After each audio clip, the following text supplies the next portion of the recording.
saludo a todos, soy la doctora Lizeth Duque, neuróloga de Ecuador.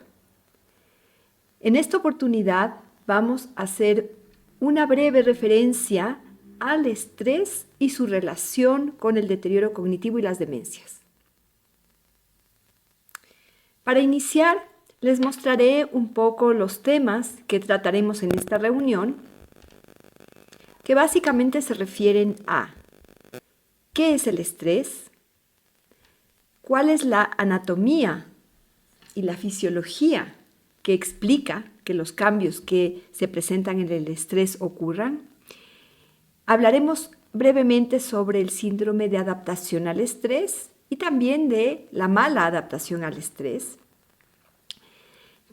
Además, veremos algo sobre las estructuras del sistema nervioso que se alteran justamente en estas situaciones, algunos exámenes que se realizan y algunas conclusiones. Así que iniciemos.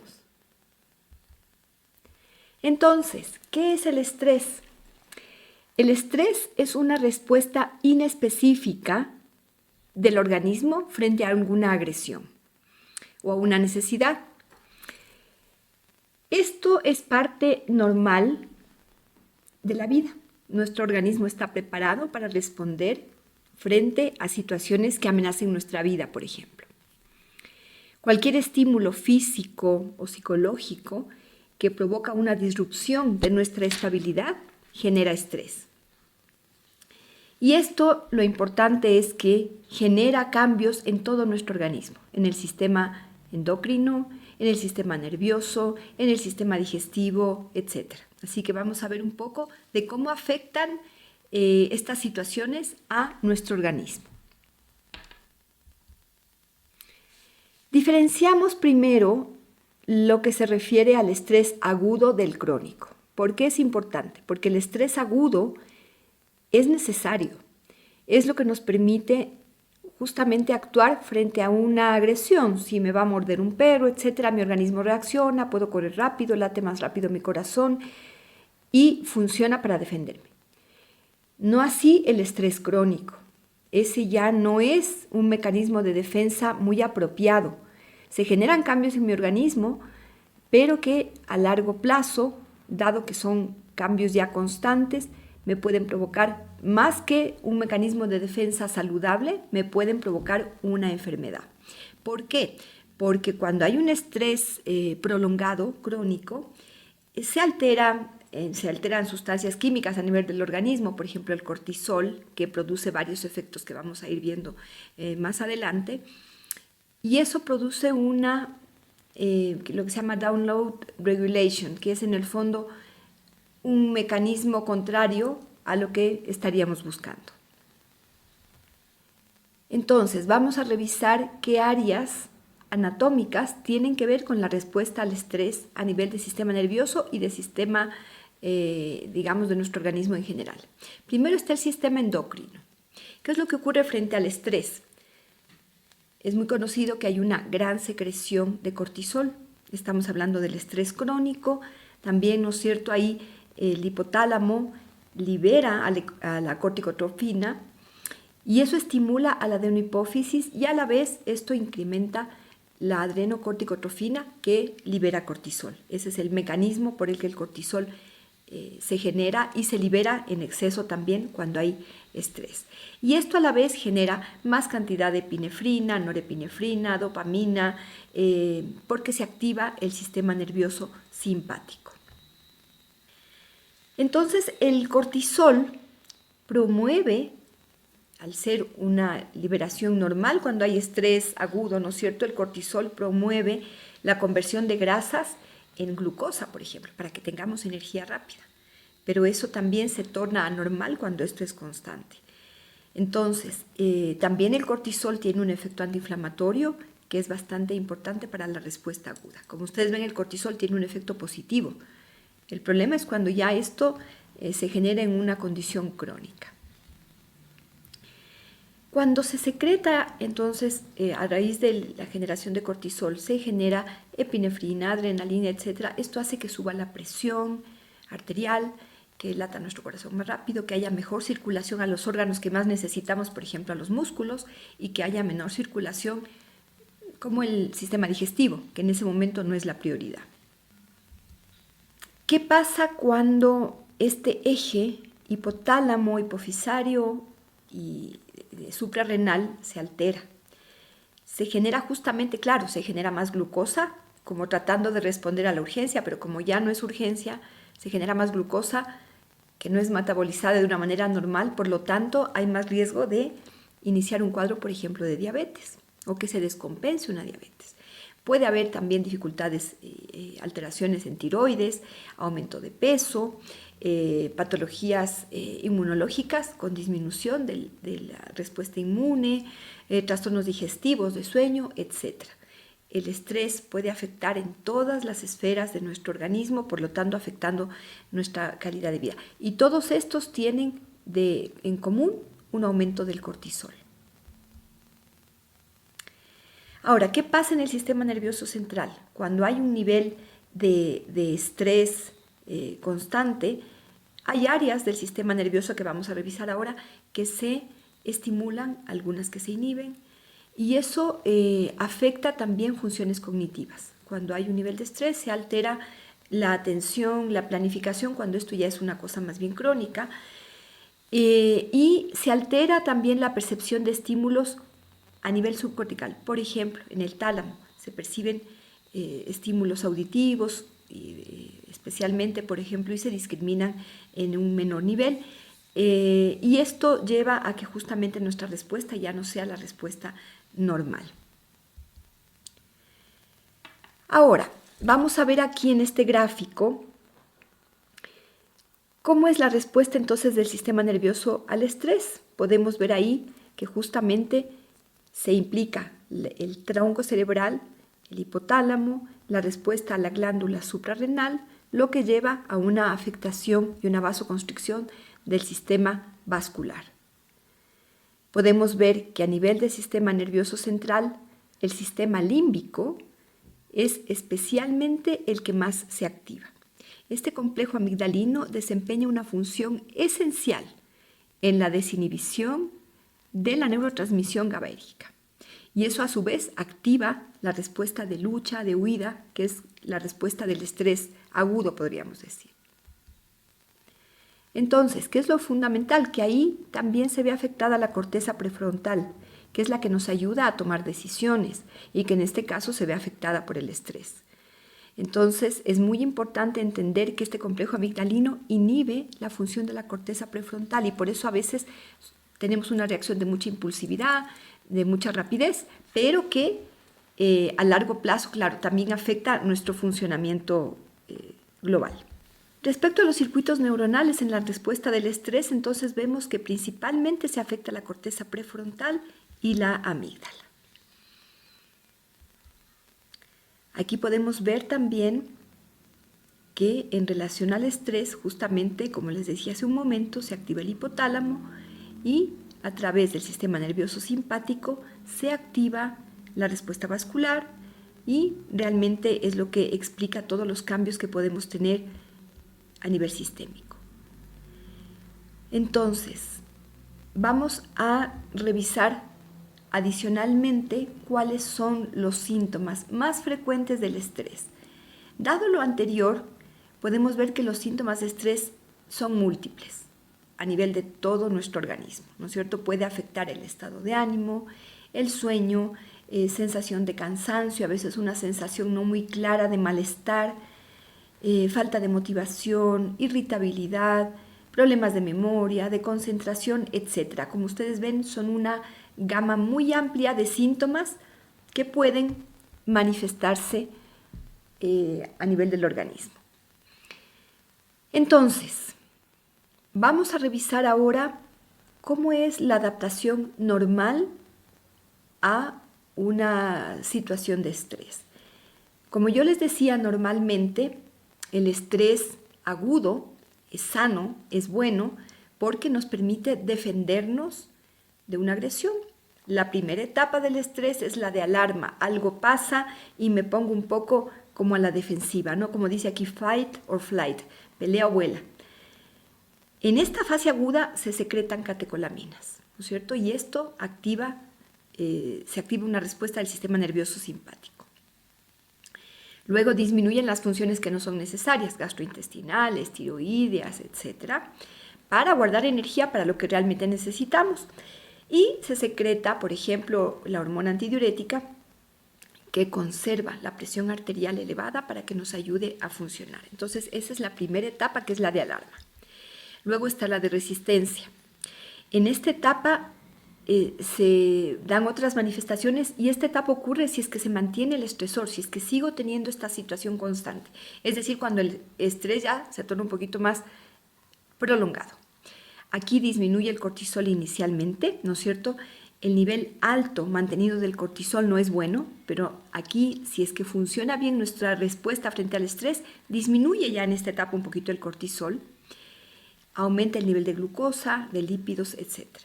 Esto ya provoca, si es que el estrés es mantenido, provoca un daño a nivel de nuestro organismo, como yo decía, más riesgo de problemas de colesterol, de diabetes, etc. Y claro, si es que ya, como yo decía al inicio, la hormona antidiurética se mantiene alta, pero si es que esto es constante, me lleva también a hipertensión arterial. Y a veces las personas que sufren un estrés crónico tienen una hipertensión arterial que no se controla, y a veces no podemos saber la causa, y básicamente muchas veces es el estrés. Y obviamente también lleva a sintomatología de otro tipo, baja concentración, irritabilidad, etc. Ya en esta etapa de un estrés que ya está un poquito más sostenido, en esta segunda etapa. Y la tercera etapa de la respuesta de estrés es el agotamiento. Aquí ya ocurre una degeneración celular, cambios tisulares, complicaciones que ya pueden llevar fisiopatológicamente a una enfermedad. A largo plazo ya hay un compromiso sistémico, como decía yo, de factores hormonales, inmunes, etc. Y puede ir variando con el tiempo la respuesta que tengamos al estrés. Entonces, estas son 3 etapas del estrés mantenido. ¿Qué ocurre entonces cuando hay una mala adaptación al estrés? Ahí es cuando se manifiestan todas estas sintomatología cognitiva, gastrointestinal, cardíaca, reproductiva, etc. Vamos a ver entonces cuáles son las estructuras del encéfalo que se sensibilizan frente al estrés. Ya revisamos un poco la fisiopatología, y aquí podemos ver que las estructuras que más se sensibilizan al estrés obviamente son las que tienen que ver con emociones, con comportamiento. Por eso es que hablábamos que ahí está el sistema límbico, en especial el hipocampo, la amígdala, que son estructuras fundamentales, no solo para regular emociones. El hipocampo es una estructura fundamental en el estado cognitivo, ¿no es cierto? En el hipocampo es donde se generan y se almacenan los recuerdos, por ejemplo, es una zona clave en el funcionamiento cognitivo. Entonces vemos que están afectadas en una situación emocional todo este circuito amigdalino, hipocampo, también junto a la corteza prefrontal, que es otro factor importantísimo en la respuesta que tengamos. Entonces, vemos que esta situación de estrés afecta al sistema límbico, y este obviamente provoca una respuesta a nivel de hipotálamo, y como decíamos, el eje hipotálamo hipofisario genera cambios hormonales que llevan a toda esta respuesta inmunológica general. Aquí vemos entonces el sistema límbico con su afectación sobre el hipotálamo, el tálamo, regulando emociones y respuesta. Aquí vemos el cuerpo amigdalino, que está asociado básicamente a emociones, pero sabemos claramente que nuestro cerebro procesa y recuerda mucho más las emociones negativas. Y ustedes mismos lo podrán ver, cuando uno se acuerda a veces de una emoción, de un susto, de una situación de ansiedad, de miedo, la recuerda a veces con mucho más detalle que algo positivo. Ahí es donde interfiere la amígdala para interpretar un estímulo. Si se repite un estresor y me dejó un mal recuerdo, probablemente mi organismo va a reaccionar de una manera más intensa incluso. Aquí tenemos algunos indicadores de situaciones de estrés. ¿Qué biomarcadores podemos utilizar? La verdad es que hay muchas formas de medir el estrés, desde los relacionados a factores biológicos como la presión arterial, las variaciones de frecuencia cardíaca, de sudoración, etc. También podemos ver actividades diferentes del ritmo de base que se miden en el electroencefalograma y que nos indican que a lo mejor una persona está en momentos de ansiedad. También lo podemos ver en otro tipo de evaluaciones, por ejemplo, en señales a nivel de resonancia magnética funcional que nos demuestran los cambios que existen frente a un estímulo estresor. Hay varios estudios al respecto. Y en la resonancia magnética funcional es donde varias medidas para catalogar el nivel de estrés y la respuesta del estrés frente a ciertas situaciones, frente a ciertos fármacos, etc., se han podido medir, igual que el electroencefalograma y, como decía, la variación, por ejemplo, de signos vitales. Entonces, vemos que la resonancia magnética funcional tiene mucha utilidad en este tipo de evaluaciones, pero obviamente no siempre disponemos de este tipo de estudios. Por lo tanto, también contamos con referencias a nivel clínico, diferentes tipos de escalas y test que se pueden utilizar.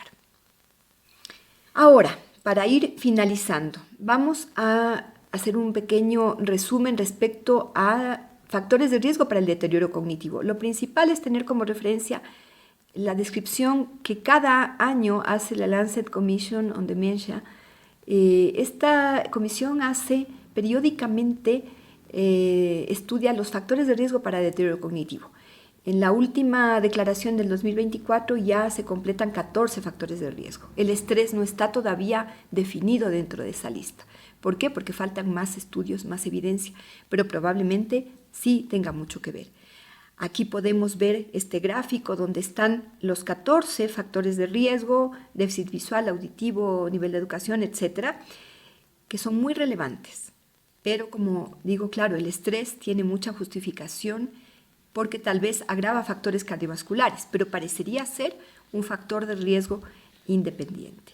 Y como les decía, claro, hay escalas para medir el estrés y que eso puede cuantificar un poco cómo estamos. Entonces, ¿cómo afecta el estrés al funcionamiento cognitivo? El alto nivel de estrés y sobre todo el estrés crónico coexiste con mucha sintomatología, como hemos visto, además con cambios en la esfera anímica, y también obviamente afecta esferas cognitivas, principalmente memoria de trabajo, nivel de atención, función ejecutiva, factores inhibitorios, la flexibilidad cognitiva, etcétera, que son las evidencias que con mayor número podemos encontrar en estos casos. Y por otro lado, las personas que sufren un nivel alto de estrés tienen otros factores que agravan aún más lo cognitivo, por ejemplo, el uso de polimedicación, algunos de ellos que son sustancias que pueden perjudicar el nivel cognitivo. Entonces, en conclusión, vamos a revisar algunas conclusiones finales. Primero, lo ideal es lograr, para beneficio de un buen estado cognitivo, ojalá reducir el estrés, evitar los factores que nos provocan estrés. Pero también a veces no son evitables. En ese caso, también tenemos que aprender a manejar estas situaciones de estrés de la mejor forma, para que esto no nos llegue a enfermar, no solo cognitivamente, sino, como vemos, también físicamente. Además, si bien la fisiopatología muestra que hay muchos factores que influyen en el estrés en nuestra situación de salud, lo primero que tenemos que hacer es diferenciar si esto se refiere a un estrés agudo o crónico. Como yo decía, el estrés agudo no es malo, el crónico sí que nos enferma. Y también es importante tratar de identificar justamente cuáles son los estresores, ya que estos, en medida que se repiten los factores, sobre todo los más negativos, provocan un síndrome maladaptativo que con el tiempo obviamente va perjudicando y nos va produciendo complicaciones secundarias. Sería muy recomendable que el estrés pudiera ser estudiado como un factor independiente, no solo que agrava factores cardiovasculares y que por eso es un factor de riesgo para deterioro cognitivo y demencias, sino que ojalá pudiera ampliarse su investigación para definir lo que claramente todos pensamos, que por su fisiopatología, por cómo afecta en especial el sistema nervioso central, sobre todo amígdala, hipocampo, etc., puede ser una causa directa, un factor de riesgo importante para deterioro cognitivo que evidentemente amerita un estudio a más profundidad a lo largo del tiempo. Muchas gracias por su atención.